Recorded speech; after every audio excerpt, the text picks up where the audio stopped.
Mark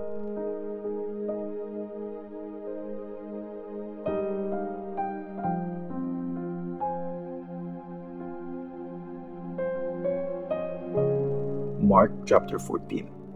Ang planong patayin si Jesus. 2 araw bago mag-Passover at piyesta ng unleavened bread, yung tinapay na walang pampalsa, nag-iisip ang mga chief priests at mga teachers ng law ng paraan kung paano sekretong huhulihin si Jesus at saka siya papapatay. Sabi nila, huwag natin gawin sa piyesta kasi baka magkagulo ang mga tao. Inanoint si Jesus sa Bethany. Nasa Bethany si Jesus at kumakain sa bahay ni Simon na dating may ketong. Habang kumakain siya, dumating ang isang babae na may dalang pabango na gawa sa pure nard. Sobrang mahal nun. Nakalagay ito sa isang alabaster na lalagyan. Binasag ng babae ang lalagyan. Saka maingat niyang binuhos ang pabango sa ulo ni Jesus. Nagalit ang ilan sa mga nakakita dahil sa ginawa ng babae. Nag-usap-usap sila. Ano ba yan? Bakit niya sinayang ng ganun lang yung pabango? Dapat binenta na lang yon. Mahigit 300 na silver coins din ang halaga nun. Tapos ipamigay ang pera sa mga mahihirap. At pinagsabihan nila ang babae. Pero sabi ni Jesus, pabayaan niyo nga siya. Huwag niyo siyang pakialaman. Mabuti ang ginawa niya sa akin. Lagi niyong kasama ang mga mahihirap kaya anytime pwede niyo silang gawan na mabuti. Pero ako, hindi niyo ako laging kasama. Ginawa na ng babae ang lahat ng pwede niyang gawin. Pinuhusan niya ng pabango ang katawan ko para ihanda ako sa aking libing. Sinasabi ko sa inyo, kahit saan i-preach ang magandang balita sa buong mundo, ikukwento ang ginawa sa akin ng babaeng ito para maalala siya. Pumunta si Judas sa mga chief priests. Si Judas Iscariot na isa sa 12 disciples si Jesus ay pumunta sa mga chief priests para traidorin si Jesus. Nang marinig nila ang alok ni Judas, sobra silang natuwa at nangako sila na babayaran nila si Judas. Simula nun, nag-isip na ng paraan si Judas kung paano niya ipapahuli si Jesus. Sinelebrate ni Jesus ang Passover kasama ang mga disciples. Noong unang araw ng piyesta ng unleavened bread, kung kailan sinasacrifice ang Passover lamb, tinanong ng mga disciples si Jesus, saan niyo po gustong i-celebrate ang Passover? Saan po kami maghahanda ng hapunan para sa inyo? Kaya pinadala ni Jesus ang dalawa sa mga disciples niya. Sabi niya, pumunta kayo sa city. Sasalubungin kayo doon ng isang lalaking may dalang lalagyan ng tubig.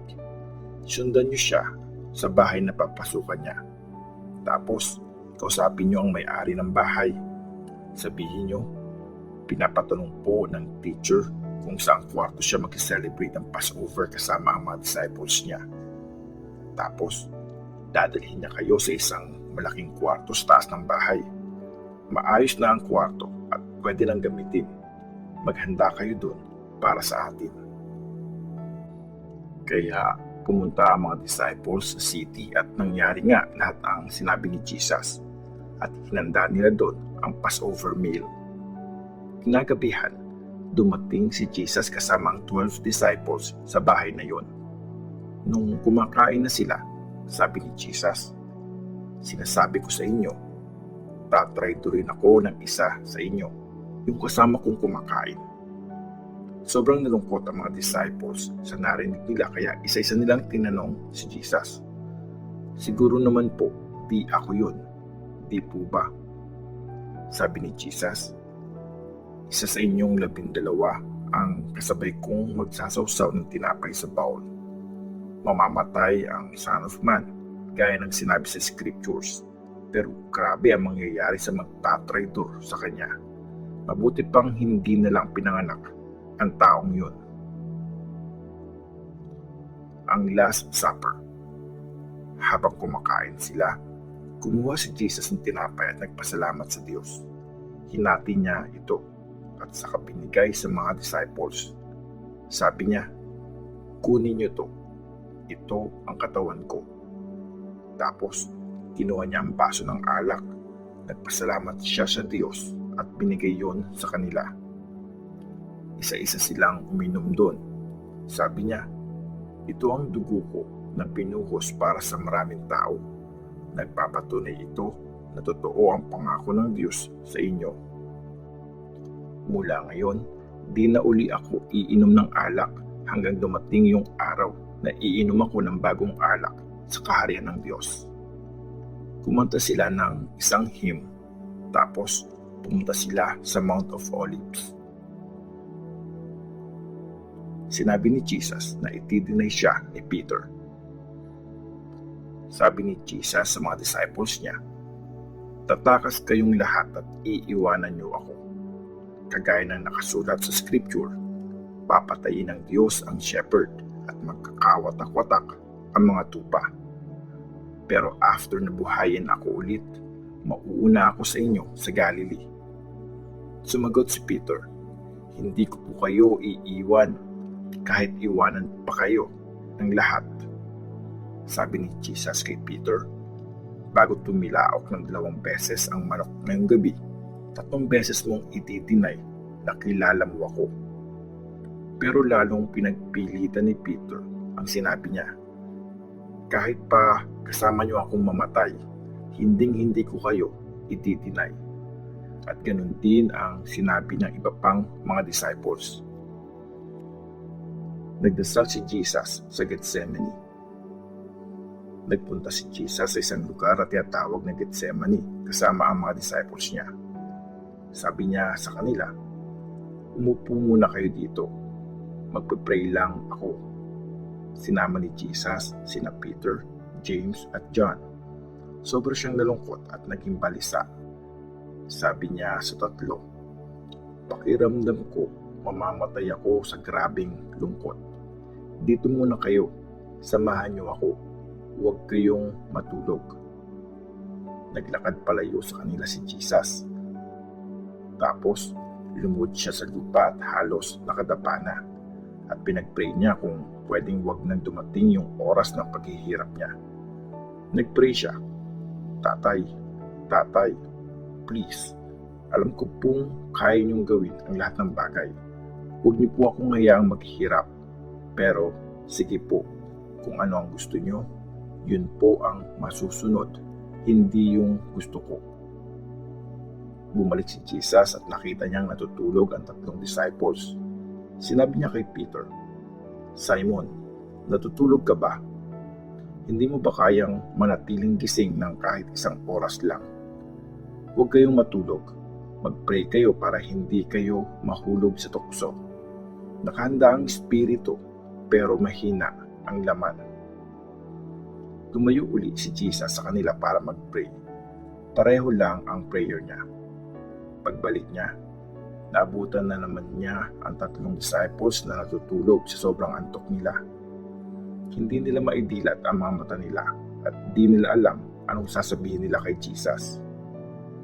Sa pangatlong beses na pagbalik ni Jesus, sinabi niya sa kanila, "Tulog pa rin ba kayo at nagpapahinga?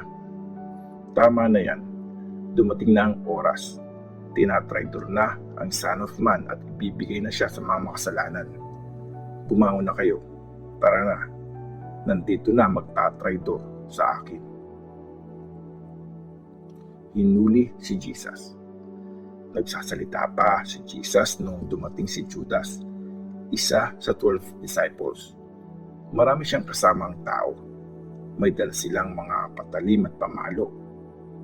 Pinadala sila ng mga chief priests, teachers ng law, at mga leaders. Binigyan ni Judas ng senyas ang mga kasama niya. "Ganito ha, kung sino ang hahalikan ko, siyang huhulihin niyo. Dalhin niyo siya at siguraduhin niyong bantay sarado siya." Kaya pagdating ni Judas, lumapit agad siya kay Jesus at sinabi, "Teacher." Tapos, Hinalikan niya si Jesus. Sinunggaban at hinuli na nga nila si Jesus. Pero bumunot ng patalim ang isa sa mga nandun at tinaga ang tenga ng tauhan ng high priest kaya naputol ang tenga nito. Sabi ni Jesus sa mga taong dumating, "Kriminal ba ako? Bakit kailangan niyo pang pumunta dito na may dalang patalim at pamalo para lang hulihin ako? Araw-araw niyo ako nakikita nagtuturo sa temple pero hindi niyo ako hinuhuli. Pero sige, dapat mangyari ang sinasabi sa scriptures." Tapos, tumakas lahat ang mga disciples at iniwan nila si Jesus na mag-isa. Kasama sa mga sumusunod kay Jesus, ang isang binata na nakasuot lang ng linen na tela. Sinunggaban siya ng mga kaaway ni Jesus. Natanggal ang damit niyang linen at tumakbo siyang hubad. Umarap si Jesus sa council. Dinala si Jesus sa bahay ng high priest. Nag-gather doon ng mga chief priests, leaders at teachers ng law. Patagong sumunod si Peter sa malayo hanggang makarating siya sa bakuran ng bahay ng high priest. Umupo siya doon kasama ng mga nagbabantay at nagpainit siya sa may apoy. Naghahanap naman noon ang mga chief priest at ang buong council ng mga tetestigo laban kay Jesus para maipapatay siya. Pero wala silang mahanap. Maraming ang nagsalita laban kay Jesus pero hindi naman nagtutugma ang mga sinasabi nila. Tapos may iba pa ngang nagsinungaling laban kay Jesus at sinabing, "Narinig namin siya." Sabi niya, sisirain daw niya ang temple na ginawa ng tao. At pagkatapos daw ng 3 araw, magtatayo siya ng isang temple na hindi gawa ng tao. Pero hindi pa rin nagtutugma ang mga sinasabi nila. Tumayo sa harapan nila ang high priest at tinanong si Jesus, "Wala ka bang isasagot sa binibintang nila? Ano yung sinasabi nila laban sa iyo?" Pero nanahimik si Jesus at hindi siya sumagot. Tinanong uli siya ng high priest, "Ikaw ba ang Christ, ang anak ng pinagpalang Diyos?" Sumagot si Jesus, "Oo, ako nga. Hindi magtatagal, makikita niyo ang Son of Man na nakaupo sa kanan at makapangyarihang Diyos at dumadating na nasa mga ulap ng langit." Sobrang nasuklam ang high priest kaya pinunit niya ang damit niya at sinabi, "Bakit pa natin kailangan ng mga witness? Narinig niyo naman ang sinabi niya, di ba? Pinabastos niyo talaga ang Diyos. Ano ang desisyon niyo?" Nagkaisa silang lahat, nag-guilty si Jesus at dapat siyang mamatay. Dinuraan siya ng mga iba pang nandun. Tinakpan nila ang mga mata ni Jesus saka siya sinampal. Sabi nila, "Hulaan mo kung sino sa amin ang sumampal sa iyo." Tapos, pinugbog din ng mga nagbabantay si Jesus. Dininay ni Peter si Jesus. Habang nasa bakuran ng bahay si Peter, dumating ang isa sa mga katulong na babae ng high priest. Nang makita ng katulong si Peter na nagpapainit sa apoy, tinitigan niya si Peter ng mabuti sa sinabi, "Di ba, kasama ka din ni Jesus na taga Nazareth?" Pero nagsinungaling si Peter at sinabi niya, "Hindi totoo yan. Hindi ko alam ang sinasabi mo." Umalis Peter at pumunta sa daanan palabas ng bahay. Tapos, tumilaok ang manok. Nakita uli si Peter ng katulong ng high priest. Sabi ng dalaga sa mga nakatambay doon, kasamahan ni Jesus yung lalaking yun. Pero nagsinungaling uli si Peter. Maya-maya pa, sinabihan ulit si Peter ng mga nakatambay, "Sigurado kami, kasama ka nga nila kasi taga-Galilee ka." Pero sinagot ni Peter, "Sinusumpa ko. Nagsasabi ako ng totoo. Parusahan sana ako ng Diyos kung nagsisinungaling ako. Hindi ko kilala ang taong sinasabi mo." Tumilaok uli ang manok. Pangalawang beses na yon. Tapos, Naalala ni Peter ang sinabi sa kanya ni Jesus. Bago pa tumilaok ang manok ng 2 beses, 3 beses mong itidinay na kilala mo ako. Dahil dito, sobrang nalungkot si Peter at humagulgol.